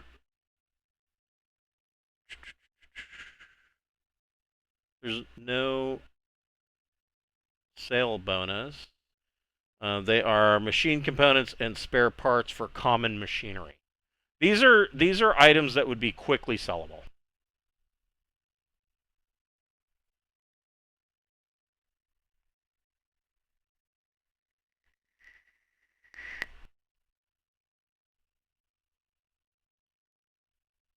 Did you want to look for something else?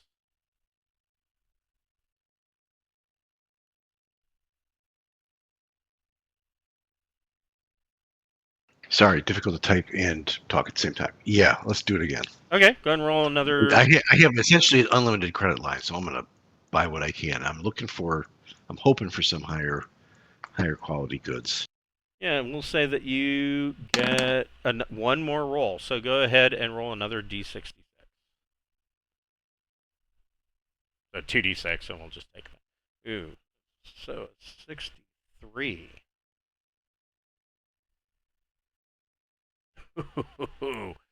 You find illegal drugs.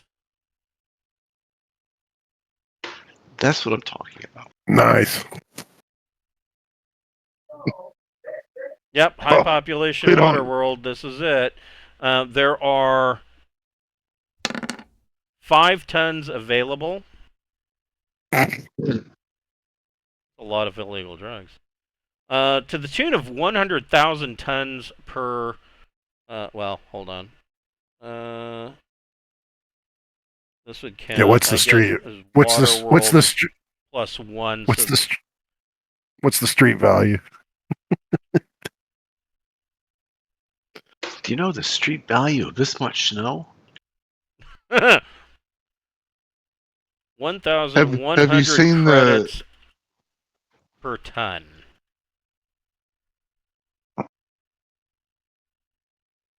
What does it give examples of? It gives addictive drugs and combat drugs. Probably these are more addictive than anything else. Make a... Love them. If you have science, science, chemistry plus education would give you a little bit more of an idea. This would be an unskilled roll.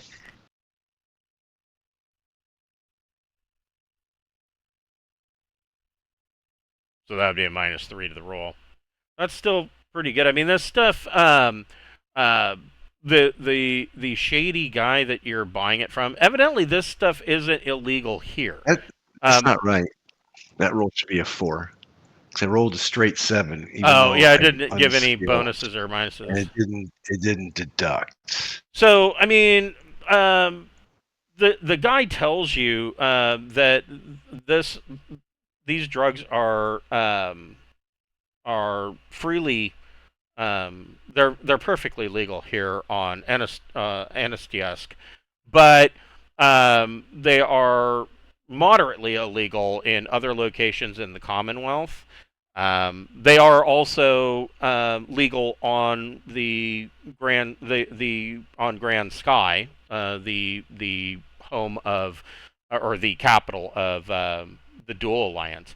And he tells you, he says he does warn you. He says if you're planning on selling these in the Grand Republic, you're going to want to seriously avoid any legal entanglements because they are really illegal over there.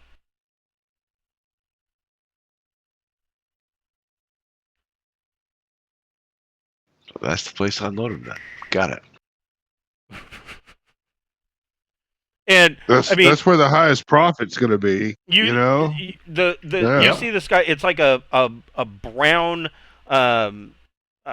cinnamon-like dust, and this guy just puts a little pile in his hand and snorts it, and he's of course a Eynastyoi Droyne, so you don't really notice any physical change in him. And he kind of shakes his head for a second, and he goes, "You want to try it?" Don't get high in your own supply. No. Okay. Hey man, but you got to know what you're selling too. You got to know what you're selling. Yeah. But I'm driving. I can't do that. I'm I, driving. I have a part Gotta- dolphin who's willing to try gotta- anything. There you go. Yeah. Say you got to find your junkie friend. Yeah, go find the doctor and stuff it in his blowhole.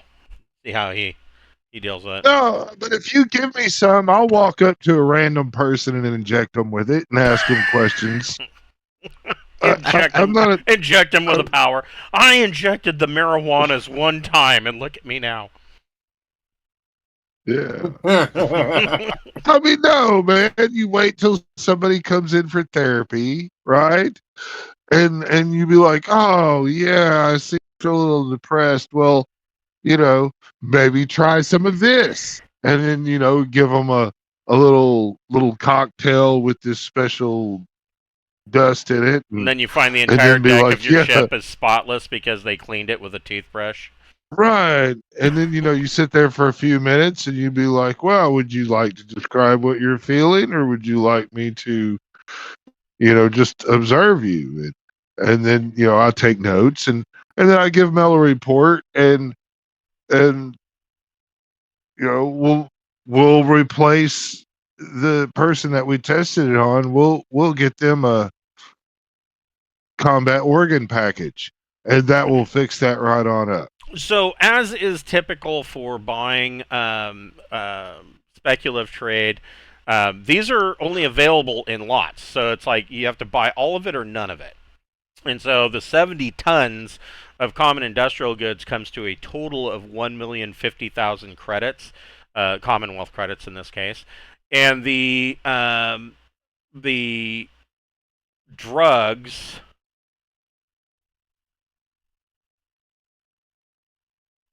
We're making this purchase right before we leave, 500,500. right? So a little over 500,000 Commonwealth credits. So, I mean, And we're making this purchase right before we leave. Because I mean, that's a Kinda big have to, purchase. don't we? well, I mean, It's gonna flag his account. so putting well, like I said, they're not going to get the bill for at least 2 to 4 weeks.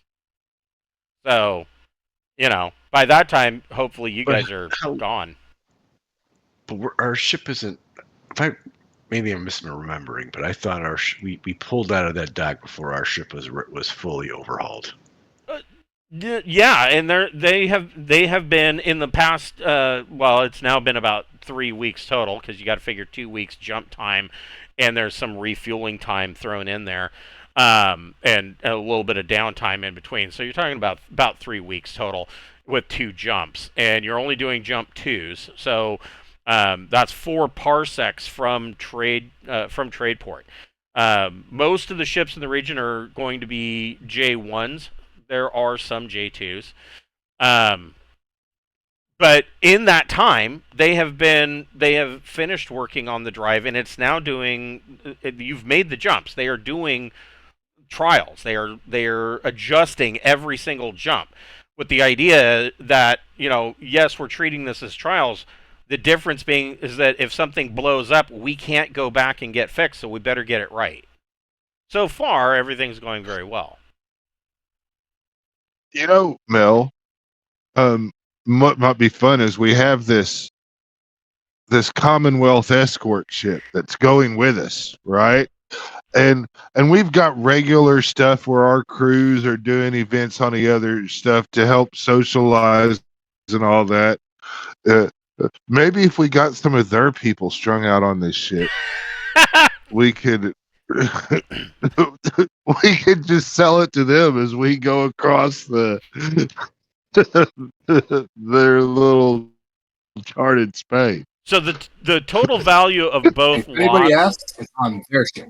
the total value of both lots is 1,550,500 Commonwealth credits. total. It's not a lot. I mean, it's over 1 mega credit, So I mean, you guys are used to imperial standards for credits. I mean, yeah, 1 mega credit, 1.5 mega credits isn't something to sneeze at. But traders, merchants and traders deal in quantities size quite frequently. If they make, you know, 300 to 500,000 credits off of a sale like this in profit, then they're doing fairly well. And when I say fairly well, most traders, you're not talking about large trade ships. You're talking about tramp freighters. If they make 300 to 400,000, in a sale like this, they get to eat. The ship gets some fuel, and their crew gets a little bit of spending money until the next. A 20% margin is garbage on that kind of transport. Right. And a lot of times those transports, they're literally living from planet to planet, hoping for the next big sale. All right. Well, let's do it. Okay. So you're going to charge 1.5 mil to Tradeport. I'll pay him back. Fuck them. So Sarda, what are you doing? Paid it forward. I'm gonna stick with engineering. Those guys have been busting their ass. I want to let a few extras take shore leave. Okay. So I'll basically be sticking with the ship and letting engineers go relax. Sure. Go ahead and make a engineering J drive plus education check.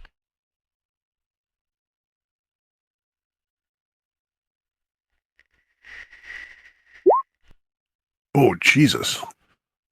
Well, that is snake eyes. You sent the rest of the crew down, and so you have a frustrating couple of days. Not really gaining any ability, mostly because you are lacking in assistance to essentially hand you tools, and you having to be at one console and not being able to be at the other console to monitor changes and things of that nature. You don't really make any gains. Yeah, no, that's fine. So it's a frustrating couple of days. Pappy, they get back with like, thanks for nothing? Right. Pappy, what are you doing? Are you going with Bocephus, or are you doing something else? Are you sticking around the downport and checking out the local ladies? Gotta have a brothel or something, right? Probably not. I mean, they're well, I don't know. Maybe they're super Droyne. I mean, I don't know. I don't know. I would imagine with shorter lifespans, they're probably a bit more promiscuous than regular casted Droyne. Would be my guess. Gotta live in the now. Maybe. YOLO. Right. Maybe I'll just.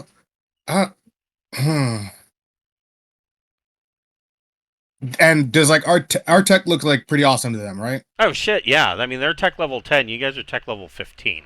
So would they like want to like go for like flights in the ship and stuff? Can I like have a little joyride system going on? Why not? Go ahead and make a persuade plus social check. Let's see how well you do. It had to be something like persuade. You like do the friction of clothes where we're gonna have to ride naked because the clothes will stain the leather seats. They don't wear clothes to begin with. Yeah. Right. Most of them don't. Social. You just made it. Yeah, you get one that would be happy to see the world above. She doesn't seem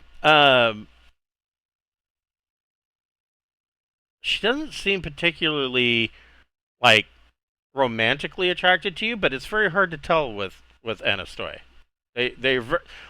What you have noted with them is that socially they are all very deadpan, like just flat down the line neutral.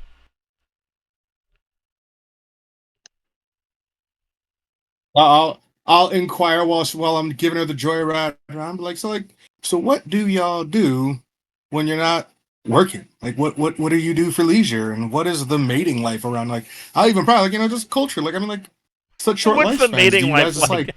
Yeah, so, are you I mean, like, do single? y'all just like get down buck wild because you live so short or what? Like, I know when I was young, I was getting wild. So what do y'all like? So she, and this is a bit of a bit of societal thing. She tells you that they are very open and free as far as that goes. Uh, because, like you said, that they have shorter lives, and so they have a free and open society as far as that is concerned. They don't. Anybody getting married? We ain't got time for that. Right, and she, she herself brings up the fact that because the Eynastyoi are casteless, there is no social stricture that would limit them from hooking up with a different or anybody, because there's no stratification of the classes. There's no separation between them. They're all just Eynastyoi, and so they just. I find myself a nice secluded shore somewhere. I say, how do you feel about that shore down there? Okay, and we'll fade to black. And so Exactly. So we will pick up next week with Bocephus exploring the obelisk site of the Oinprince carvings, and pick up from there on Friday night. Hell yeah. Thanks. Sounds good. You're very welcome. Have a good Appreciate night, guys. it, sir. Well, Take yeah, care, folks. you too. Thanks.